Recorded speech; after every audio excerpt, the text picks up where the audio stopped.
Salut, c'est Jean Rivière. Aujourd'hui, on va parler d'un drame que vivent beaucoup de créateurs du web, beaucoup d'influenceurs, beaucoup de formateurs. Ce qui se passe, c'est qu'ils se font manipuler par leur propre audience et ils finissent par ruiner, mais pas seulement financièrement. Il y en a eu qui ont eu leur vie mais complètement détruite en fait, que ça a détruit mentalement aussi. Et c'est un grand drame duquel on parle peu, duquel on parle vraiment pas du tout même, quasiment. Et il y a plein de gens qui se lancent dans la création ou qui ont une chaîne YouTube ou quoi, ou qui rêvent de se lancer un jour, qui ignorent complètement ça et qui risquent d'aller droit vers le casse-pipe, enfin droit au casse-pipe, s'ils sont pas au courant de ça. Donc c'est vraiment la raison pour laquelle je voulais faire cette vidéo. C'est important qu'on en parle aujourd'hui. Et je voudrais commencer par te montrer un article étonnant. Alors c'est un article en anglais que tu peux trouver en cherchant The Perils of Audience Capture. Donc c'est un article qui donne des exemples de personnes qui ont été, qui ont été détruites par la recherche d'audience et par leur propre audience. Donc par exemple, il y a cette personne-là qui ressemblait à ça à l'époque et qui faisait des vidéos en mangeant de la nourriture. Voilà. Donc voilà, il mangeait, il se filmait, ça a commencé à faire des vues, de plus en plus de vues, jusqu'à des niveaux de vues complètement hallucinants. Et donc du coup, ça l'a enfoncé dans le truc de faire des vidéos en mangeant. Et voici à quoi il ressemblait à la fin. Donc voilà, la destruction d'une vie, quoi. C'est triste, hein. C'est vraiment triste. Mais en fait, beaucoup de gens, ils voient ça, ils peuvent rire en se disant, voilà, enfin, c'est des fous, c'est des Américains, ça m'arrivera pas à moi. Peut-être pas avec la bouffe, mais peut-être bien avec les idées. Peut-être bien avec ce que tu racontes, peut-être bien avec, je sais pas, même tes opinions. Il y a des exemples après sur les opinions. Par exemple, tu vois, les gens qui... on en reparlera tout à l'heure dans la vidéo, mais ils appellent ça la prostitution de l'intelligence, quoi. Par exemple, une personne qui était dans les trucs un peu anti-système et tout, donc qui voyait des choses, qui critiquait, qui voyait des choses dans la politique, dans la façon dont était géré le monde, dans j'en sais rien, enfin tu vois le genre de sujet, avec lesquels il n'était pas d'accord. Bon. Donc, cette personne-là a commencé à faire des contenus là-dessus pour dénoncer des choses, tu vois, des contenus un peu politiques, comme on voit un peu partout. Bon, voilà, mais des contenus plus ou moins normaux, finalement. Et puis, l'audience qu'il a eue, c'est-à-dire qu'à chaque fois qu'il postait des trucs vraiment n'importe quoi, mais vraiment d'une grande n'importe quoi, il y croyait même pas forcément. Tu vois, comme beaucoup de gens. Lui, je sais pas, mais il y a plein de gens, moi j'en ai connu, qui n'y croient même plus à ce qu'il raconte là-dessus. Parce que plus tu racontes des trucs gros et énormes et du n'importe quoi, mais vraiment total, plus tu vas faire de vues, plus tu vas avoir de likes. Et donc ça t'enferme dans un engrenage, et donc cette personne-là, elle a pas fini comme l'autre, avec les hamburgers et tout, mais elle a fini à poster des trucs, voilà, qu'il y a un vote qui a commencé à 6h du soir, le 6e jour du 6e mois, et donc c'est un truc satanique et tout, voilà, donc un vote au Parlement britannique. Bon, et puis que des trucs comme ça, de n'importe quoi, tu vois, qui font penser au Bluetooth magique qui injecte les gens avec je sais pas quoi. Tu vois ce que je veux dire? C'est-à-dire que il y a plein d'autres, enfin, il y a une réflexion, il n'y a pas plein d'exemples, mais il y a une réflexion autour de ça qu'on peut avoir aussi dans cette vidéo que je voudrais vraiment avoir avec toi. Parce qu'on l'a vu, notamment, on voit ça sur les idées dans toutes les périodes de contestation. C'est-à-dire, quand il y a un truc qui va pas dans le monde, on l'a vécu par exemple pendant la période Covid où chacun avait un peu son avis, on pouvait être d'accord avec tel truc, ne pas être d'accord avec telle mesure de gouvernement, être d'accord avec ça, mais pas avec ça, bref. Mais ce qui s'est passé pendant cette période-là, c'est ce qui faisait le plus de vues, c'était souvent des trucs, et moi je te le dis parce que j'ai discuté avec des gens et tu sais très bien qu'il y en a qui n'y croient pas, c'est-à-dire qu'ils postent des trucs sur Twitter, qui ont une audience énorme, mais qui ne croient même plus dans ce qu'ils racontent. Ils y croyaient au début parce que c'était des trucs nuancés, mesurés. Et puis peu à peu, ils se sont rendus compte que plus ils postaient du grand n'importe quoi, plus ça devenait des trucs émotionnels, mais vraiment hardcore et du grand n'importe quoi, plus ils faisaient de vues et donc plus ils gagnaient leur vie. Et ça s'appelle, c'est ce que cet article-là appelle la prostitution de l'intelligence. Et on est tous, il faut pas se moquer de ça, parce que on peut tous tomber victime très facilement de ça quand on est créateur. Extrêmement facilement. Et je vais te parler maintenant, dans cette vidéo, de plusieurs problèmes qu'on peut rencontrer et qui nous mettent vraiment en danger sur ces choses-là. Même si toi tu parles pas de politique, même si toi tu fais pas des vidéos de nourriture, tu vas tout de suite voir de quoi je te parle. Juste avant de commencer, je voudrais te reparler de ça, parce que j'en reparlerai plus. J'ai fait un atelier sur la création de contenu qui se trouve dans la description. Il y a la vidéo de présentation, tu peux y accéder librement. Et tu vas découvrir un système qui te permet de créer du contenu en masse sans effort. Moi, c'est ce qui me permet de créer une vidéo par jour pour YouTube, de publier une vidéo tous les jours sur YouTube, plus une leçon par jour pour les membres de ma communauté, une leçon vidéo tous les jours. Ça m'a permis aussi de créer plus de 400 formations par le passé, et c'est comme un super pouvoir. C'est-à-dire que beaucoup de gens se forcent pour créer du contenu. Ils sont anxieux quand ils sont en face de leur caméra. Ils font plein de coupures au montage. Ils font des « et à chaque fois ils coupent, ils reprennent 5 fois la phrase. Du coup, ils mettent 5, 10, 20 fois plus de temps à créer un contenu. Donc, ils n'ont pas de formation à proposer s'ils sont formateurs ou pas assez. Ils n'arrivent pas à décoller parce que ils n'arrivent pas à créer assez de contenu. Ça leur demande un effort surhumain. Ils y passent la journée entière. Moi, je travaille à mi-temps sur mon activité et j'arrive à faire tout ça, pas parce que je suis un génie, mais parce que j'ai une façon de créer qui est basée sur une pratique. Alors... Écoute, regarde la vidéo, il faut absolument que tu cherches ça dans un nouvel onglet, que tu regardes ça après. C'est la dernière fois que je t'en parle là sur YouTube. Il faut pas que tu rates ça.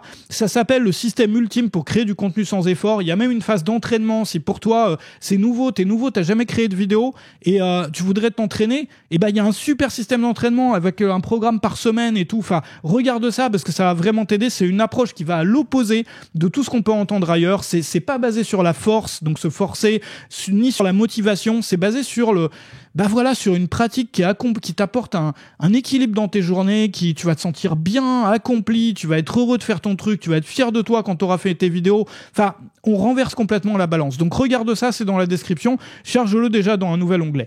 Donc on revient à notre sujet ici. Alors, le premier gros souci, moi je l'ai vécu à plusieurs reprises sur des sujets différents, c'est que souvent, l'audience qui va être la plus active sur le web, sur n'importe quel sujet, c'est l'audience qui est la plus extrême. C'est-à-dire, tu prends n'importe quelle opinion ou croyance, ça peut même être une religion, ça peut être, n'importe quoi, ou une opinion sur le monde, une opinion politique. Bon, imagine que toi, tu sois, n'importe quoi, ça peut être socialiste ou ça peut être de droite ou j'en sais rien. Mais tu as cette idée et t'es plutôt, toi t'es à fond pour ce truc-là, cette idéologie-là ou cette idée-là, tu commences à faire des vidéos et tu vas vite te rendre compte que les gens qui commentent le plus, les gens qui partagent le plus tes vidéos, les gens qui likent le plus, les gens finalement qui te permettent de monter, les gens qui te permettent de te faire voir, les gens qui sont le sang finalement de ton activité, ce sont des gens qui sont bien plus extrêmes que toi. Des gens parfois qui sont, complètement à l'ouest selon ta vision du sujet. Et pourquoi ? Parce que c'est eux qui passent la journée sur le web à regarder tous les contenus, à les liker, à les partager. C'est leur vie, le truc. Et c'est des gens qui ont la hargne, qui sont complètement, tu vois ce que je veux dire. Et ces gens-là, si toi, tu fais des contenus sur un sujet comme ça, avec des opinions ou des idées, et que toi, t'es posé, t'as ton truc, mais t'es pas dans le n'importe quoi total, tu vas te retrouver en porte-à-faux parce que les personnes qui regardent le plus tes vidéos, qui les partagent le plus, et plus tes vidéos sont extrêmes ou dans le n'importe quoi, plus elles vont être partagées. Plus tes contenus, pareil sur Twitter ou ailleurs, plus ils vont être partagés, likés, plus il va y avoir une polémique, plus ça va être vu. Et donc, de fil en aiguille, ça va t'inciter à te radicaliser ou à partir dans le grand n'importe quoi. Et il y a des tonnes de créateurs à qui ça arrive et qui sont happés finalement par ce système de recherche d'audience, par ce phénomène d'être manipulé par sa propre audience, en fait. Donc ça, c'est la première chose. La deuxième chose, c'est le gros problème auquel on fait tous face, de savoir si il faut faire ce qui fait le plus de vues ou pas. Est-ce que, en tant que créateur, on doit faire ce qui fait le plus de vues ? C'est une bonne question. C'est une question à laquelle, spontanément, on répondrait oui. Beaucoup de gens, tu leur demandes, ils font des vidéos sur YouTube où ils voudraient en faire. Est-ce que tu penses qu'une vidéo qui fait plus de vues, c'est mieux qu'une vidéo qui fait moins de vues ? Bah non, les gens ils te disent bah oui, il faut faire des vues. Mais quand on réfléchit un peu, regarde, les journaux qui font le plus de vues, c'est les tabloïds, c'est les journaux People avec la couleur du slip de comment ça s'appelle, de Britney Spears, tu vois, avec les photos cachées de Gérard Depardieu en train de se bourrer la gueule avec Houellebecq. Tu vois ce que je veux dire ? C'est ça en fait. Est-ce que c'est vraiment ça, sur le long terme, qui nous permet d'avoir une audience fidèle, une audience, engagée, une audience qui va nous suivre sur des années, une audience à qui on peut apporter des choses, un boulot dans lequel on peut se construire, s'accomplir ? J'en suis pas sûr. Donc, il faut faire attention à ça. Moi, ça m'est arrivé à plein de reprises, pas toujours, parce que justement, j'étais un peu entre les deux, et on l'est tous, à plusieurs moments, parce que tu sens qu'il y a un truc, t'as commencé à faire 2-3 vidéos sur un sujet, tu dis, oula, le truc, si je continue ça, les vues vont venir. Mais après, tu vois un peu vers où ça va t'entraîner et tu te dis peut-être faudrait que je me ressaisisse et que je fasse pas ça, que je renonce en fait à ces vues-là, parce que c'est mieux pour moi. C'est mieux pour les gens que je respecte de mon audience actuelle, qui sont des gens comme moi, avec qui on partage des choses sérieuses, tu vois, ou des choses de qualité, où on n'est pas là pour se foutre de la gueule du monde, où on n'est pas là pour, tu vois ce que je veux dire, pour faire du cheap, du bas de gamme et tout, quoi. Et on est là aussi pour se respecter, pour avoir une fierté dans ce qu'on fait, quoi, d'être fier du travail qu'on a fourni. Donc la deuxième chose, c'est ça, c'est la question de se demander, et moi j'ai pas de réponse universelle, moi j'ai trouvé la réponse pour moi, mais chacun doit se poser la question, est-ce que faire les contenus qui font le plus de vues, c'est vraiment le meilleur choix? C'est la question. Bon. La troisième chose, c'est quoi? C'est qu'aujourd'hui, de plus en plus, c'est très dur d'être nuancé ou d'amener une opinion nuancée sur un sujet qui fait polémique. Bon. Pourquoi? Moi, je l'ai vécu. Imagine que toi, tu as une opinion sur un sujet ultra polémique. Tu peux penser à des sujets, les sujets polémiques de ces dernières années, c'était quoi? Le Covid, l'immigration, enfin, tu prends les trucs, je sais pas, les plus, tout ce qui est woke, tout ça. Tu prends le sujet, tu vois, parmi les 3-5 sujets les plus polémiques en termes de débats sur Twitter et sur les réseaux sociaux lors des 5 dernières années ou des 3 dernières années. Et imagine maintenant, ou choisis l'un de ces débats sur lequel toi, tu as une position nuancée. C'est-à-dire que t'es pas à fond d'un côté, pas à fond de l'autre. Tu vois peut-être des défauts dans les deux optiques. Et toi, t'es plutôt pour un truc... voilà, la voie du milieu, on va dire. Tu vois ce que je veux dire? Il y a probablement un sujet polémique sur lequel toi, je te propose d'y penser à ce sujet-là. Donc, pas un sujet, on a tous des sujets sur lesquels on est à fond et tout. Non, choisis juste un sujet, on va faire l'exercice ensemble. Sur lequel, bon, il y a des débats houleux sur le web, mais toi, ta position, elle est plutôt nuancée. Et ben, imagine maintenant, ça t'est peut-être arrivé si tu fais des vidéos, que tu fasses une vidéo en parlant de ta position nuancée sur ce sujet. Et ben, tu vas te faire haïr plus que tu t'es jamais fait détester, plus que tu n'as jamais eu de haters. Pourquoi? Parce que si tu as une position radicale sur n'importe laquelle de ces sujets, tu vas avoir plein de gens qui ont aussi cette position radicale et qui vont te défendre, qui vont te dire « Waouh, et tout, on est avec toi, c'est trop bien ce que tu dis ». Et dès qu'il y a quelqu'un qui est pas d'accord, ils vont aller, t'as même rien à faire pour enlever les commentaires et tout, parce que ils vont aller lui dire, quasiment l'insulter, même pas que quasiment, tu vois, mais ils vont te défendre en fait. Voilà. Donc tu vas avoir tout ce groupe qui va te défendre. Si tu es de l'autre côté, avec une position radicale, mais opposée, ça va être la même chose, avec les gens de l'autre côté qui vont prendre ta défense, etc. Mais si tu es au milieu, tu vas avoir les deux côtés contre toi. Tu vas avoir les deux opinions extrêmes ou radicales contre toi. Et jamais de ta vie, tu vas t'être mangé autant de messages de haine, de gens qui veulent savoir où t'habites pour aller brûler ta maison, Jamais. Et ça fait peur quand on se rend compte de ça. Parce que ça veut dire que les opinions les plus modérées sont celles qui mettent le plus les gens en danger, et les opinions dans lesquelles tu vas avoir le plus de sécurité, finalement, de sérénité, de bien-être, de paix dans ta vie et tout, c'est les opinions les plus radicales. C'est quand on prend du recul et qu'on pense à ça, c'est quand même, ça fait peur, hein. Bon, je sais pas ce que t'en penses. Tu peux me le dire dans les commentaires, mais c'est l'un des gros problèmes. Alors, moi j'ai quelques conseils là-dessus. Le premier conseil, c'est une méthode pour éviter la haine, pour éviter qui te permet même de donner des opinions sur des sujets qui prêtent à polémique, mais sans que derrière on vienne t'agresser, t'insulter, etc. Bon, il y a toujours des gens qui vont venir t'insulter, mais c'est une méthode qui, aussi bien dans la vie de tous les jours que sur le web, permet d'éviter beaucoup de haine. L'idée, c'est d'affirmer ton opinion et de raconter une histoire personnelle qui montre pourquoi t'as cette opinion. Par exemple, si je te dis, moi je crois, par exemple, je te sors une opinion contraire à ce dans quoi tu crois au plus profond de toi-même, tu vois, genre le truc totalement opposé. Bah toi, tu vas être un peu triggeré, tu vas me dire ouais et tout, mais t'as tort, je vais te prouver pourquoi t'as tort, tu peux pas dire ça, c'est n'importe quoi et tout. Maintenant, si je te dis, moi j'ai cette opinion parce que j'ai vécu ça. J'ai ma grand-mère qui est morte du Covid, ou j'ai mon cousin qui s'est fait agresser dans le métro, et il a fini en sang à l'hôpital, ou j'ai ça, et depuis cette histoire-là, bah moi j'ai cette opinion-là. Et si tu fais ça, quelle que soit ton opinion, quelle que soit l'opinion de l'autre personne, quel que soit ton camp, ton bord, bah, l'empathie devient possible. C'est-à-dire que la personne a beaucoup plus de chances de pouvoir rester pas d'accord avec toi, mais respecter ton avis. Parce que, ah ouais, bah, je comprends d'où tu viens, en fait. Ouais, bah, je comprends pourquoi tu penses ça. Moi, je suis désolé, je pense pas pareil, je peux t'expliquer pourquoi je pense pas pareil.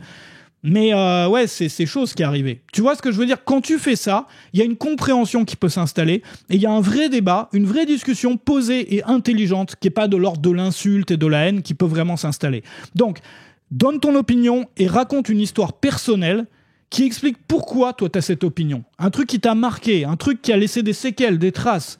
Chez toi, chez ta famille, chez les gens que tu connais, même un truc que t'as lu et qui t'a marqué. Tu vois, mais dans tes tripes en fait, en termes humains, tu vois, de façon humaine. Et la personne derrière va être beaucoup plus compréhensible et probablement qu'un vrai débat pourra avoir lieu. Ça, c'est la première chose. La deuxième chose, quand on est créateur de contenu, si tu es créateur de contenu, c'est que c'est important de faire du contenu dans lequel on peut s'épanouir vraiment. C'est-à-dire pas seulement viser les vues, les trucs, les machins, parce que c'est toujours le court terme. Quand tu fais du contenu dans lequel tu t'épanouis, tu peux te respecter, tu regardes tes vidéos que tu as faites et t'en es fier, même si tout le monde n'est pas d'accord avec toi, même si ça fait moins de vues que machin ou que truc ou que Jean-Pierre ou Jean-Michel, toi, tu peux être fier de ce que tu as fait. Tu as fait du bon boulot, tu vois, tu as respecté les gens, tu t'es respecté toi-même, voilà, tu as fait du bon boulot.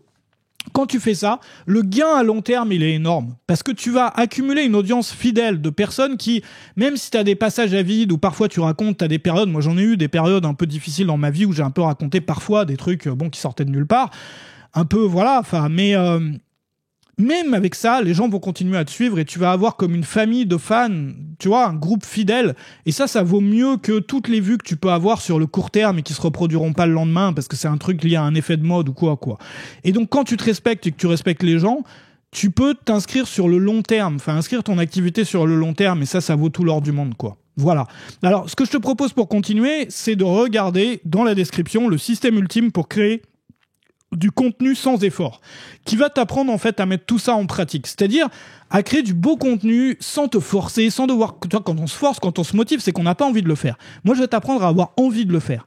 Je vais t'apprendre à faire le meilleur contenu que tu as jamais fait de ta vie, surtout si tu as déjà fait des vidéos, t'arrives pas, tu sais, quand tu les regardes, tu dis c'est pas postable le truc, je peux pas me permettre de poster ça. Bah, j'ai préparé tout un programme, semaine après semaine, qui te permet de t'entraîner jusqu'à avoir des vidéos postables et après, dans un deuxième temps, des formations que tu peux publier, des contenus de vente, etc. C'est-à-dire qu'on va tout remettre sur pied, mais d'une façon beaucoup plus saine. C'est-à-dire c'est un système de création de contenu qui te permet de créer beaucoup, mais sans mettre énormément d'efforts, en te respectant, en faisant en sorte que ça ajoute quelque chose d'ultra positif à ta vie, c'est-à-dire c'est pas un truc que tu fais en te forçant, voilà, encore une fois.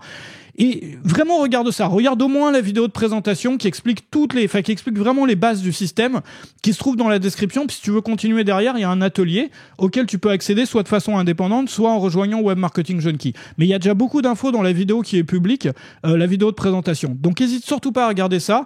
Et je te propose aussi de t'abonner à la chaîne YouTube et d'activer les notifications. La prochaine vidéo, ça sera une vidéo un peu off dans laquelle je répondrai à des questions comme je fais tous les lundis. Et puis il y a tout un nouveau programme de vidéos pour la semaine à venir avec une vidéo par jour. Donc si tu veux pas les louper, n'hésite surtout pas à t'abonner. Et moi je te retrouve demain donc pour la vidéo de demain. Et surtout en dessous, j'en parlerai plus de ça, c'est pour ça que j'insiste. C'est la dernière fois que j'en parle, le système pour créer du contenu sans effort. Salut chez toi, merci à toi d'avoir été là.